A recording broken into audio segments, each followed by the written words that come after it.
Hello and welcome. My name is Thomas Kevin Dolan. I'm the writer and author of Little Fag, A Journey of Self-Acceptance and Healing. And today I'll read chapter 6. A dose of fear is good for you. It begins on page 38 in my book. Don't even think about playing by the river. You'll slip in and drown. This order taught mums do not commandments. The notion of taking risks was drummed right out of me. That statement was completely at odds with what coaches and teachers told me. Life is a game of numbers, they would say, telling my elementary school self that the more risks I took, the greater rewards. But I was so afraid. I was afraid to tell anyone that Dad beat Mom. I was afraid to tell anyone my brothers beat Dad. Terrified to tell anyone that my brothers beat each other and kids in the neighborhood, that there wasn't any food in the house, that we were on welfare, that I was gay.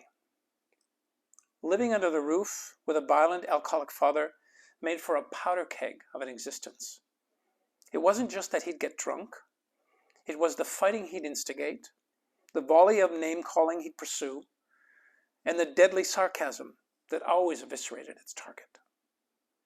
The fighting always seemed to begin in the early morning hours. It would take the form after what sounded like folks having a good time, and then suddenly, all hell would break loose. I'll forever know the sound effect of a fist hitting a face, followed by something in the house breaking.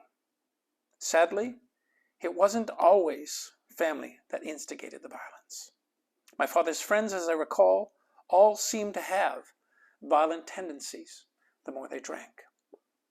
All of this took place while we younger fives were pretending to sleep or were awakened because of the violence. We never huddled together, yet I can still hear my siblings crying. We were all traumatized, and of course, there was never a word uttered about what took place the night before when morning arrived.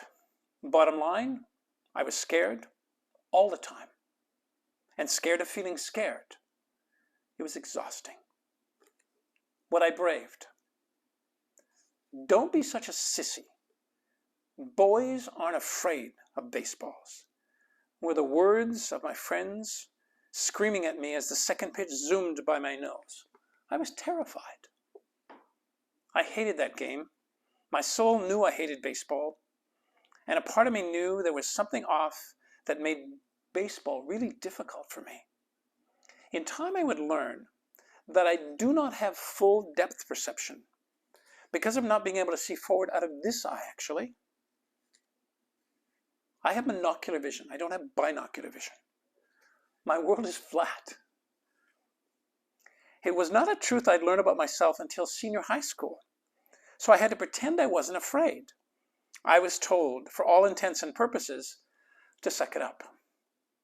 And of course, they'd add princess to that. That was always added as a title later in my life. As a scared little boy trying to be loved, I did nothing I could to prove, and then I did everything I could to prove I wasn't gay. My act of not being afraid was so extreme that one day, a couple of bullies showed up. They showed up on the playing field beside our house.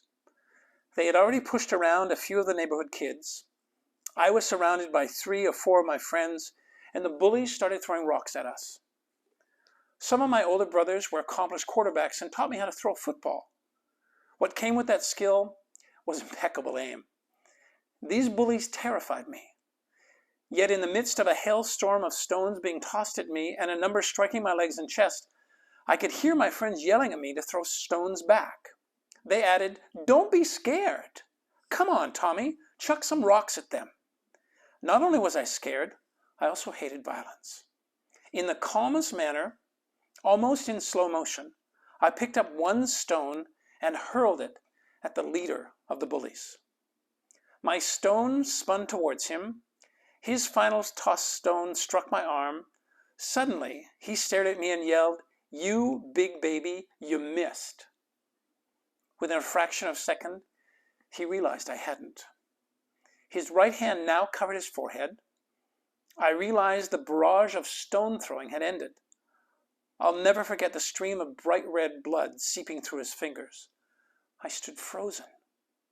It broke my heart that I hurt him. He and his friends dashed. They left without saying a word. I was now surrounded by my admiring friends, all yelling, "What a shot! You're so brave! They're such sissies!" I never said a word. I glanced down and saw the stones that hit me, and I can remember thinking, I hate myself. What I braved that day was not allowing myself to be called a hero. Heroes, through my elementary school gay eyes, did not intentionally and violently hurt other people. I believe the sensibility connected to my gayness helped me know inherently that violence was wrong. With violence being a staple of the surrounding I grew up in, it was frightening to think I'd participate in it.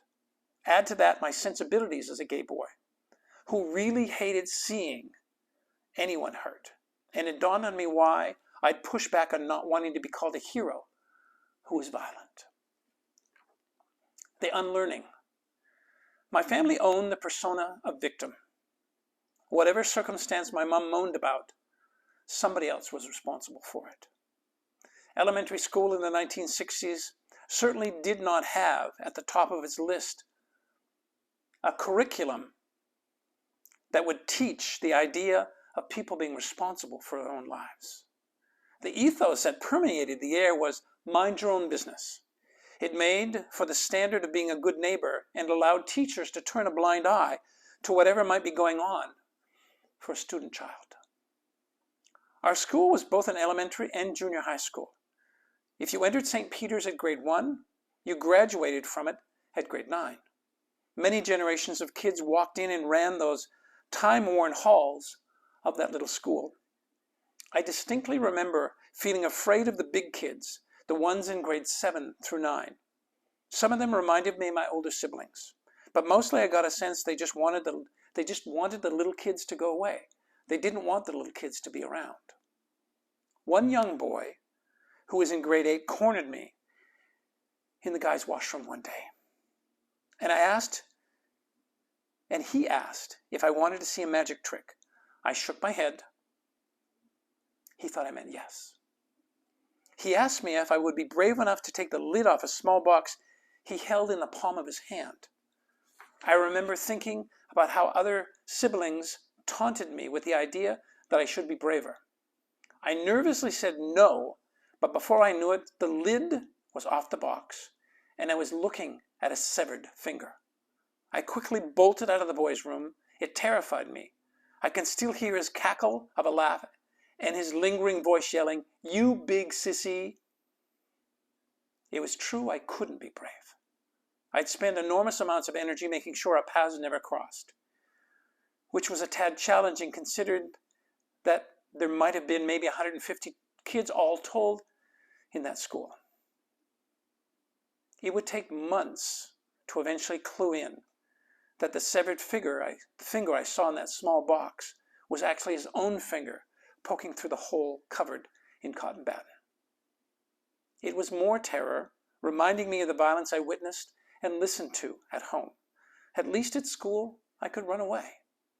The unlearning for me was a tremendous commitment to letting go of thinking, like we were taught as kids, that the universe was an unfriendly place. And that was the reason to be afraid. I don't know who that boy was. And I would spend the rest of my school days. Remember, he was in grade 8. He'd have grade 8 and grade 9. And I would have elementary school, so maybe grade 4, grade 5, grade 6. Eventually, I probably spent a year and a half making sure I never saw him. And you know what? I never did. He never came at me. And to this day, I think, oh, of the innocence of the little boy he came to, who wasn't brave enough to witness what he said was a magic trick. Right, his finger poked up in a box, probably sprinkled with some blood. I was so untrusting of anybody that came directly towards me, especially with something that I didn't know about. Oh, the innocence. And yet, I have learned how it is I can let in things that I know work for me, right? Today I know when I'm approached by somebody energetically, if I'm to create a boundary or if I'm actually to move away from that energy. I know that, and I hone that skill as an elementary school boy. That young boy in grade 8, in fact, would become one of my teachers for how it is I could identify energy that I knew didn't work for me. So today, oftentimes people say to me, you are so clear and you have such tremendous boundaries in your life. And I realize now they are great, great strengths. And they don't come with alarm bells on now. But they come to me energetically with a sense of, this is an energy from somebody that I know doesn't work for me. And I don't need to change and actually step forward and pretend to be brave and be in their energy. It's a no, I'm done, I can walk away. And oftentimes I don't have to explain it. But if that occurs in the presence of my husband, for instance, I will take time afterwards to have him understand. It wasn't about the person. It wasn't a judgment of the person. It was me knowing that that energy didn't work for me. And maybe I didn't even know what the energy was, and that wasn't important. But I can now honor the alarm bells for myself. Whereas growing up in the Dolan household, I could never do that. Right? First of all, I wasn't supposed to, right? That notion of suck it up, princess. I was supposed to be tough like the Dolan boys. And of course, I was never tough. I could pretend to be tough. I could suffer in silence. But for the most part, what I've begun to understand for myself is there's no need for it today. Why would I put myself in any circumstance? Why would you put yourself in a circumstance where inherently you knew it wasn't safe, you knew it didn't work for you? And of course, the only reason would be this notion of, oh, I need to be loved or I need to be liked. Therefore, I'll put myself energetically in harm's way. Today, that need is never great enough when I know what I'm putting at risk is my own self-care, my own ability to actually not create a boundary for me when I know I need to do that. So to that little boy that appeared to me in grade 8, I send him a blessing today because he helped me identify the energy that I would now know is not an energy I need to let into my life. So again, I'm actually back at the top of the circle, and it's this. Although those moments were a little bit challenging, some of them were really terrifying, I wouldn't change any of them. Because when I mined all of those circumstances in my life, when I mined them for what they were as lessons for me, I realize now that was really what it was all about for me. It wasn't about the fake severed finger in the box. It was about me recognizing, when that kind of energy comes at you, when somebody says, hey, I want to play a trick on you, you can step back. And with great self-compassion and self-empathy and self-love, I can say no.